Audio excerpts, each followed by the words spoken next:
시청자 여러분 안녕하십니까. 시사인 제주의 여창수입니다. 관광에도 품격이 있다는 말이 있습니다. 에코투어리즘으로 알려진 생태관광은 단순히 먹고 쓰고 노는 소비적인 관광 형태에서 탈피해 환경을 최대한 보존하면서 그 지역의 역사와 문화를 깊이 이해하며 대안적인 관광으로 최근 각광을 받고 있습니다. 얼마 전 제주에서도 생태관광협회가 창립됐는데요. 오늘 시사인 제주는 생태관광협회 초대 회장 고재량 대표를 만났습니다.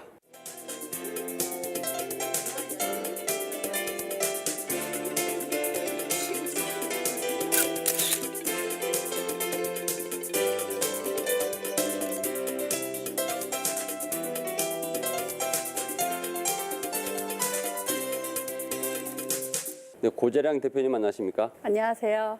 네, 제주생태관광협회가 지난달 28일 창립을 했어요. 네. 어떻게 해서 만들어지게 됐는지 좀 설명 부탁드립니다. 사실은 한 2년 전서부터 생태관광이나 아니면 대안여행을 하고 있는 업체들이 혼자 꾸준히들 하고 있었어요. 그래서 모임은 계속 했었는데 창립이 되는 거는 2년이 걸려서야 창립이 됐습니다. 그 생태관광협회에는 어떤 분들이 참여하고 있습니까? 일단은 지역에서 제주도에서 생태관광이라는 분야를 하겠다 이제 의지가 있으신 분들이고요. 그러니까 여행사도 있으시고 식당도 있으시고 숙박업소, 그다음에 마을도 생태관광 프로그램을 만드는 마을도 참여하고 있고요. 또 한 개인이 나는 생태관광에 관심이 있다라고 하시는 분들, 또 그다음 학자, 시민단체들도 저희 회원에 참여하고 있습니다.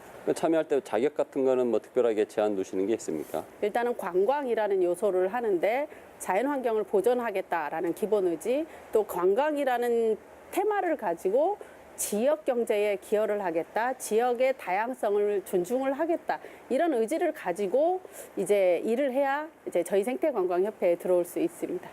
그 생태관광협회가 앞으로 어떤 일을 주로 하게 되는 건가요? 이제 생태관광이라는 게 기존 관광에서 굉장히 작은 흐름이었잖아요. 근데 그 흐름을 좀 더 크게 키우기 위해서 홍보 같은 것들도 좀 같이 하게 되고요. 또 프로그램 개발하는데 같이 논의를 하면서 이제 하겠다는 거 하고, 무엇보다도 생태관광을 만들어 가려면 이제 함께 공감대가 있어야 될 것 같아서 생태관광 아카데미 같은 것을 많이 열고 워크숍을 열어서 그러니까 공부를 같이 해나가는 이제 그런 일들을 하게 되고요. 또 지역과 다른 지역 간의 생태관광 네트워크 이런 것들을 만들어갈 생각입니다.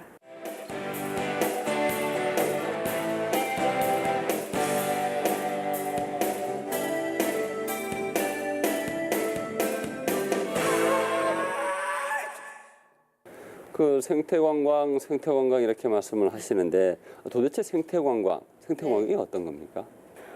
환경 보전을 위해서, 그리고 지역 주민들의 복지를 위해서 자연지역으로 떠나는 책임 여행이라고 간단히 정의 내릴 수 있습니다. 그 제주에는 지난달 28일 생태관광협회가 조직이 됐지만 네. 전국적으로는 이미 조직이 돼 있는 걸로 알고 있어요. 네. 어느 정도 역할을 하고 어느 정도 위치까지 가 있는 겁니까? 작년 5월에 한국생태관광협회라고 이제 창립이 되었습니다. 거기 회원은 한 100여 명 정도 되고요. 또 그리고 지역 네트워크를 가지고 순천이나 뭐 창원, 그다음에 DMZ, 뭐 제주도 이렇게 쭉 연결을 하면서 프로그램들을 쭉 만들고 있고요.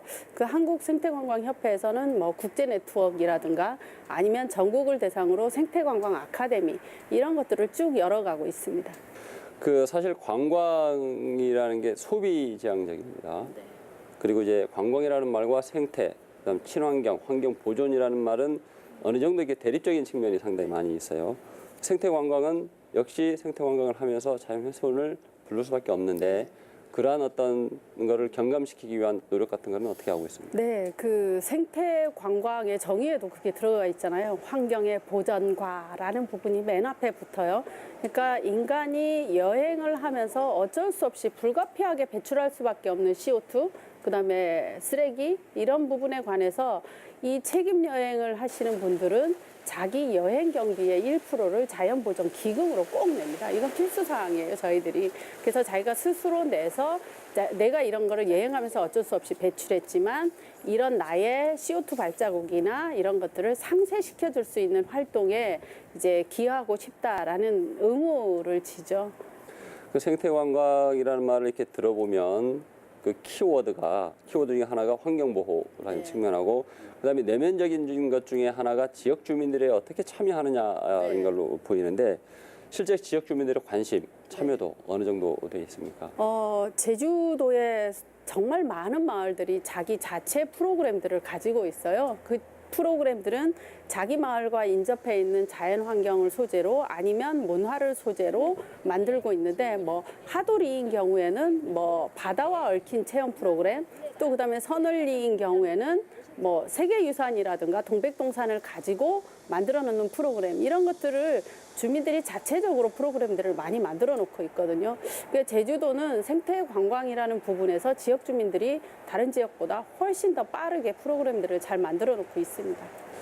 그렇다 하더라도 지역 주민들이 적극적으로 참여를 유도하기 위해서는 네. 여러 가지 매개가 있겠습니다만 네. 그 중에서도 이제 소득과 직접적으로 어느 만큼 연관이 되느냐가 그 관건일 텐데 네, 맞습니다. 실질적으로 지역 주민들과의 소득적인 측면에서는 어느 만큼 연관이 되어 있습니까? 지금 뭐 지역 주민들이 쾌재를 부를 만큼 그래드리지는 못하죠. 이게 그렇다 하더라도 지역 주민들이 예전처럼 내 손에 들어오는 돈의 가치만을 생각하지는 않아요. 그러니까 우리 지역에 인접해 있는 자연 환경을 보존하고 그 자연 환경이 지역 주민들의 복지하고 직접 연결되는 거잖아요. 이제 그래서 이 자연 환경을 지키기 위해서 지역 주민들이 어떻게 하면 되느냐에도 충분한 가치를 가지고 있고 또 그 지역에서 나는 여러 가지 특산물들이 여행자들과 직거래를 이루고 있는 이제 그런 형태들이 이제 생태 관광에 쭉 앞으로 지속적으로 이어져갈 이제 그런 프로그램 형태거든요. 예, 그래서 지역 주민들은 미래를 보는 것 같아요. 네, 그 국제 에코투어리즘 협회라는 게 있어요. 거기서 전망한 자료를 보면 90년대 이후 전 세계 관광 시장의 성장률은 한 연 4% 정도 되는 걸로 되어 있고요.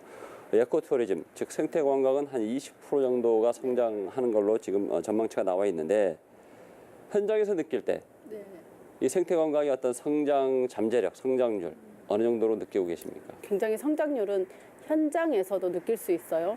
그러니까 하물며 가족 여행, 뭐 수학 여행, 그다음에 뭐 모임, 뭐 동창회 이런 모임도 사실은 생태 관광으로 오려고 하고요.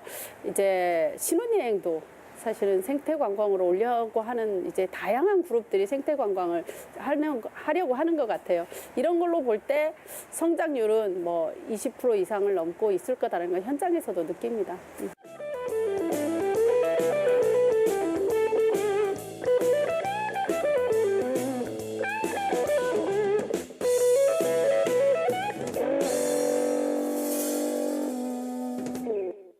우리 고 대표께서도 여행사를 직접 운영하고 계시죠? 네. 언제부터 여행사를 하시게 됐습니까? 2000년도에서부터 여행사를 운영하고 있었습니다. 학교에서 뭐 여행과 관련된 거를 공부를 하셨나요? 아니요, 제 전공은 그 환경학인데요. 이제 근데 환경하다 보니까 당연히 이쪽으로 흘러오게 되었어요. 이렇게 지역의 환경 문제를 들여다보는 건 전부 학부 때부터 하였던 거였는데 또 사회에 나와서 이렇게 사람들을 만나고 일을 하고 이런 부분에서 환경운동하고 같이 인접되어 있는 게 사실이었어요. 근데 제주 지역의 환경 문제를 보면 거의 다가 관광 문제입니다. 그래서 관광의 문제를 환경 보전할 수 있도록 전환을 하면 그러면 환경 문제도 해결되겠구나. 사실 이런 생각을 해서 이제 여기까지 온 것 같습니다. 네, 고 대표께서는 그 생태 문화 여행 기획가이기도 한데요. 네. 생태 문화 여행 기획가 뭐 하는 분들이죠? 민감한 자연 지역을 탐방하고 보고 살피고 이것만은 생태 여행이 아니에요. 그러니까 여행자가 와서 자연도 충분히 느끼고 충분히 즐길 수 있지만 그 자연과 인접해 있는 지역 주민들과 어떻게 소통할 수 있느냐를 사실은 이 문화기획가들이 생태문화 여행 기획가들이 엮어주는 역할을 하는 겁니다. 그래서 여행 프로그램, 생태문화 여행 프로그램을 전체적으로 기획을 하는데요.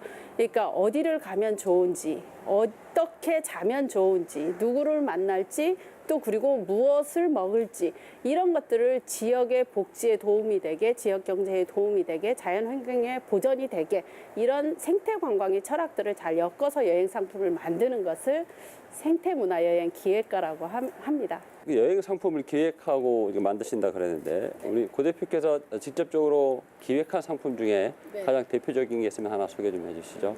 저는 그렇게 생각해요. 그러니까 자연만을 테마로 하진 않는다.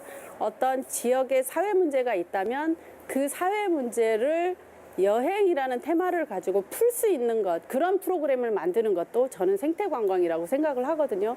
그래서 저는 그 여성이기 때문에 느꼈던 게 이 사회에서 여성들이 지내기에는 굉장히 힘든 부분이 있다. 그래서 여성들이 마음에 갖고 있는 스트레스가 굉장히 많다. 그러면 이것을 여행이라는 걸로 어떻게 풀어줄까를 사실은 고민을 했었어요. 이제 그런 고민의 하나로 여성 휴 프로그램을 이렇게 기획을 했었는데요. 그때 굉장히 많은 사람들이 참여를 했고 이제 지금도 그 프로그램은 유효하게 하고 있고요. 그 요소로는 뭐 숲에 가서 어떤 명상을 한다거나 자기 내면을 들여다보는 작업들을 쭉 한다거나 뭐 음악을 함께 들으면서 숲을 산책한다거나 이런 요소들로 여성 휴 프로그램을 이제 진행했었는데 이게 가장 기억에 남네요. 그 얼마 전에 고 대표가 운영하는 여행사가 사회적 기업으로 선정이 됐어요. 네. 지금 그 여행사에는 뭐 몇 분이나 같이 일을 하고 계십니까? 지금 11분이 같이 일하고 있습니다. 네. 뭐 지금은 사회적 기업으로 지정이 돼서 네. 국가에서 이제 지원을 받는 걸로 네. 알고 있는데 3년 뒤에 국가에서 지원이 끊기게 되면 자립하는 문제가 생기게 될 거예요. 네. 뭐 적지 않은 인원인데 어떻게 준비를 하고 계십니까? 네, 저도 사실은 사회적 기업을 만들면서 고민을 많이 했어요. 이게 오히려 우리들의 자립 능력을 떨어뜨리는 건 아닌가. 왜 누군가 자꾸 이렇게 도와주다 보면 이게 스스로 설 수 있는 것들이 힘들 수 있잖아요. 그래서 힘들 거다 해서 한 1년 정도를 이렇게 고민을 했었는데 이 생태 관광이 터나가지 못하는 이유가 하는 사람들이 굉장히 다 영세하다라는 거예요. 홍보물도 이렇게 쉽게 만들어내지 못하고 홈페이지도 이렇게 검색이 잘 되도록 프로그램을 잘 갖춰놓지 못하는 게 문제가 있더라고요. 그래서 일단은 여러 사람이 모여서 해보자. 그리고 홍보를 좀 더 지원을 받아서 적극적으로 한번 여행자들을 찾아보자라는 의지에서 했는데 지금 여러 사람이 모이니까 아이디어도 굉장히 많아지고요. 또 프로그램을 기획하고 진행하는 숫자도 굉장히 많아졌거든요. 그래서 저희는 3년 후에 자립을 할 수 있다라고 저희들은 믿고 있어요. 네.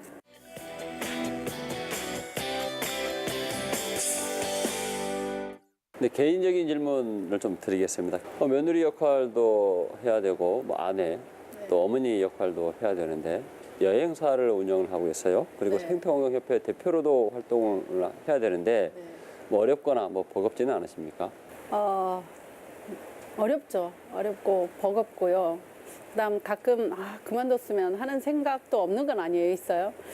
이제 그렇다 하더라도 이 일을 할 때가 가장 기쁘고 행복한 건 사실이에요. 제가 이게 기본적으로 내가 행복해야 우리 가족도 행복할 수 있다라는 생각이고요. 이 일을 하면서 굉장히 기쁨을 느끼기 때문에 앞으로도 계속 할 생각인데 우리 같이 일하는 일행이 저희 남편한테 불만 없으십니까? 이러더라고요. 바쁜 부인을 두고 불만이 없냐 이렇게 물으시던데 우리 남편이 아무 말도 하지 않고 그냥 웃더라고요. 그리고 우리 큰아이는 어느 날 자기를 키워준 사람은 동네 짜장면집 아저씨라고 말을 해요. 그래서 이게 재밌기도 하지만 굉장히 스스로는 내가 우리 아이와 가족들을 방치했구나라는 미안함도 사실은 있어요. 이제 그렇다 하더라도 가족들이 제가 이 일을 하는 것에 대해서 굉장히 공감해주고 박수를 쳐주는 그런 입장이죠. 너무나 감사하고 고맙게 생각하고 있어요. 그 여성주의 저널 일다의 제주와 관련된 걸 연재하고 있는 걸 봤습니다. 지금까지 5번 정도 연재를 한 걸로 알고 있는데 한라산, 다랑시오름, 해녀와 돌, 곶저왈 등이 소개가 됐는데요.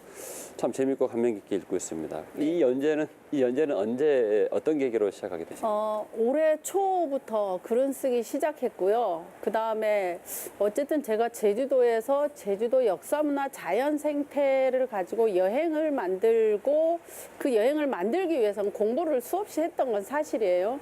그런 의미에서 일다에서 저한테 글을 좀 써보시지 않겠냐 제안을 받았고 저는 그 제안을 받았는데 조건이 있었어요. 단순히 자연을 있는 그대로 해설하는 게 아니라 그걸 여성의 눈으로 그리고 공동체를 공공성을 가지는 글을 자연과 함께 써달라 지역 주민들하고 엮으면서 이제 그런 얘기를 들을 때 오히려 더 많이 쓰고 싶었어요. 나는 단순히 자연의 아름다움을 말하는 것보다 그 자연과 지역 주민들 간의 소통 이런 이야기를 쓰고 싶어서 올 초부터 시작을 했고요. 아마 올 말까지 쓸 것 같습니다. 네, 생태관광 얘기를 몇 가지 좀 더 하도록 하겠습니다. 제주에서의 생태관광, 네. 에코투리즘의 성공 가능성, 네. 우리 고 대표께서는 어떻게 보십니까? 얼마 전에 그 관광학회에서 지역 주민들을 대상으로 설문조사를 했대요. 이 설문조사를 했는데 제주도가 지금 천만을 바라보는 아주 메가 투어의 시대다. 그럼 그거에 관해서 흡족하냐 안 하냐 뭐 이런 질문들도 던졌던 것 같더라고요. 근데 지역 주민들의 답은 양보다는 질적으로 가야 제주도의 관광이 훨씬 더 지속적일 수 있다라는데 점수를 더 많이 줬대요. 거기에 답을 했다고 하더라고요. 제주도는 이미 가지고 있는 세계자연유산이라든가 생물권 보전지역 그리고 지질공원 그리고 람사르 보호습지로도 등록이 되잖아요. 이런 자연의 가치들을 두고 볼 때 또 그리고 그 자연과 지역의 문화 역사 이런 것을 볼 때 제주도는 충분히 생태관광으로서의 가치가 충분하다라고 봐요. 그래서 아마 제주도의 생태관광의 발전은 앞으로도 지속적으로 이루어질 것 같습니다. 그 에코투리즘이 정착되기 위해서는 수요자, 즉 관광객들의 어떤 자세, 네. 그리고 이제 공급자, 즉 지역 주민들의 어떤 역할도 네. 상당히 중요할 거로 생각하는데 관광객과 지역 주민들이 앞으로 이 생태관광을 정착시키기 위해서 어떠한 자세를 견지해야 된다고 생각하십니까? 여행자가 그 지역의 자연 환경과 지역 주민들의 복지를 나는 생각하겠다. 무언가 책임을 가지고 나의 여행의 발걸음이 그 지역에 오히려 도움이 되겠다라는 어떤 착한 생각을 가지고 여행을 하겠다는 의지가 필요하고요. 그다음에 지역 주민들도 자기 지역의 가치를 충분히 존중하고 이 가치를 오래도록 간직해야 되겠다. 또 그리고 여행자들과 함께 소통을 하면서 단순히 돈벌이로서가 아니라 인간 대 인간의 어떤 관계를 맺어가야 되겠다. 이런 마음으로 여행자를 대한다면 생태관광으로서는 더 없는 곳인 것 같아요. 네, 마지막으로 이 생태관광을 시작하는 입장에서 생태관광 그 학회 협회를 꾸려나가는 입장에서의 어떤 포부, 앞으로의 포부 있으면 좀 말씀해 주십시오. 네, 포부는 아주 커요. 근데 이룰 수 있을지 없을지는 이제 앞으로 계속 행동을 실천을 해나갈 생각인데요. 그러기 위해서 생태관광협회를 운영하건 아니면 개인적인 주식회사 제주 생태관광을 운영하든지 간에 여기서 나온 소득을 가지고 어떻게 사회적 경제를 이루어 나갈까, 사회적 경제를 어느 만큼 크게 해서 이것으로 하여금 사회 문제들을 어떻게 풀어나갈까, 이런 것들을 지속적으로 하고 싶습니다. Hello, it's good to see you again. What have you been doing lately? Tell me now. When it rains, it pours. You haven't changed at all. Small talk is all talk you ever need. If to succeed today, me.